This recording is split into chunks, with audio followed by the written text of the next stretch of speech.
Hello Makkals, we are moving to question number 24. A current of 5 ampere exists in a square loop of side 1 by root 2 meter. ഇതിലൂടെ പോകുന്ന current 5 ആണ്. Then the magnitude of magnetic field be at the center of the square loop. നമ്മൾ പഠിക്കുന്നുണ്ട് ഏതൊരു പോളിഗണിന്റെയും സെന്ററിൽ ഉണ്ടാവുന്ന magnetic field കണ്ടുപിടിക്കാൻ. So chapter is moving charges. Topic വന്നിരിക്കുന്നത് ഏതൊരു റെഗുലർ പോളിഗണിന്റെയും സെന്ററിൽ ഉണ്ടാവുന്ന മാഗ്നറ്റിക് ഫീൽഡ് കണ്ടുപിടിക്കാൻ നമ്മൾ ഷോർട്ട് കട്ട് പഠിക്കുന്നുണ്ട്.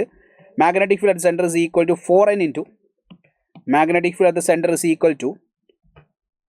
equal to 4n into mu 0 by 4 pi I by a into sin pi by n into tan pi by n. This is the equation. So what is the value of n? n എന്ന് പറഞ്ഞാൽ 4 ആണ്. So 4 into 4. n എന്ന് പറഞ്ഞാൽ side ലെങ്ത്തും അതേപോലെ a എന്ന് പറഞ്ഞിരിക്കുന്നത് n എന്ന് പറഞ്ഞാൽ നമ്പർ ഓഫ് സൈഡ്സും a എന്ന് പറഞ്ഞാൽ സൈഡ് ലെങ്ത്തുമാണ്. mu 0 by 4 പൈയുടെ വാല്യൂ 10⁻⁻⁷ ആണ്. കറണ്ട് നമുക്ക് 5 വന്നിട്ടുണ്ട്. സൈഡ് ലെങ്ത് 1 by root 2 ആണ്. So 1 divided by root 2. Sine 45യുടെ വാല്യൂ 1 by root 2 ആണ്.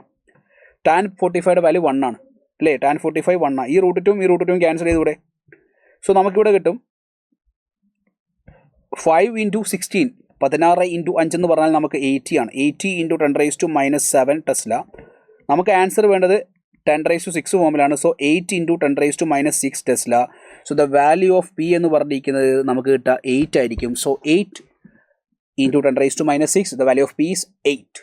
So it's A direct question. എപ്പോൾ ഈ ഒരു ഷോർട്ട് കട്ട് ഇക്വേഷൻ നിങ്ങൾക്ക് അറിയുമെങ്കിൽ സോ നിർബന്ധമായിട്ടും ഏതൊരു റെഗുലർ പോളിഗണിന്റെയും സെന്ററിൽ ഉണ്ടാവുന്ന മാഗ്നറ്റിക് ഫീൽഡിന്റെ ഇക്വേഷൻ ബൈ ഹാർട്ട് പഠിച്ചിരിക്കണം. So thank you all of you. By.